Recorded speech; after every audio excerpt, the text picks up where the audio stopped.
ശരി, നമ്മളെ ചവിട്ടി പുറത്താക്കി. ഇതൊന്ന് കംപ്ലീറ്റ് ചെയ്തോട്ടെ. തുടങ്ങിപ്പോയി. നമ്മുടെ ദുബായ് ചോക്ലേറ്റ് വൈറൽ ചോക്ലേറ്റ് ആണ്. പിന്നെ ഹലോ ഡിസ്കവർക്കല്ലോ അറിയാം. നമ്മുടെ ഫോളോവർ ആയതുകൊണ്ട് തന്നെ ഒരു ചോക്ലേറ്റ് എടുത്ത് ടേസ്റ്റ് ചെയ്തു കഴിച്ചോ. ഇപ്പൊ തന്നെ കഴിക്കണം. വേസ്റ്റ് അവിടെ ഇടല്ലേ, ഫ്രണ്ട്സുകാർ ഒട്ടിച്ചിട്ടിരിക്കും. കഴിച്ചോ കഴിച്ചോ.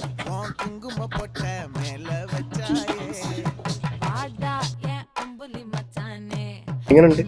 നല്ല ടേസ്റ്റ്. ഓക്കെ, കഴിക്കുന്ന കണ്ടിട്ട് എനിക്കും കൊതിയാണ്. ചേച്ചിയുടെ ഷോപ്പിംഗ് കൊളാക്കിയതിന് സോറി. പക്ഷെ എന്തായാലും മുട്ട എങ്ങനെയുണ്ട്? നല്ല രസമുണ്ട്. അപ്പൊ എന്തായാലും വെറുത്താണല്ലോ. ഇവിടുന്ന് പുറത്തു പോയെങ്കിലും ഉറപ്പായിട്ടും പറയും. നമുക്ക് ഈ വാലൻസ് ഡേ ഒക്കെ വരുമ്പോ ഗിഫ്റ്റ് കൊടുക്കാൻ പറ്റിയൊരു ഐറ്റം തന്നെയാണിത്. അതാണോ? ഇനി വേണോ? ഇനിയും വേണം. ഓക്കെ, ഈ വീഡിയോക്കകത്ത് നമ്പർ കൊടുത്തിട്ടുണ്ട്. ആ നമ്പറിൽ വിളിച്ചാൽ മതി കേട്ടോ. ഓക്കെ.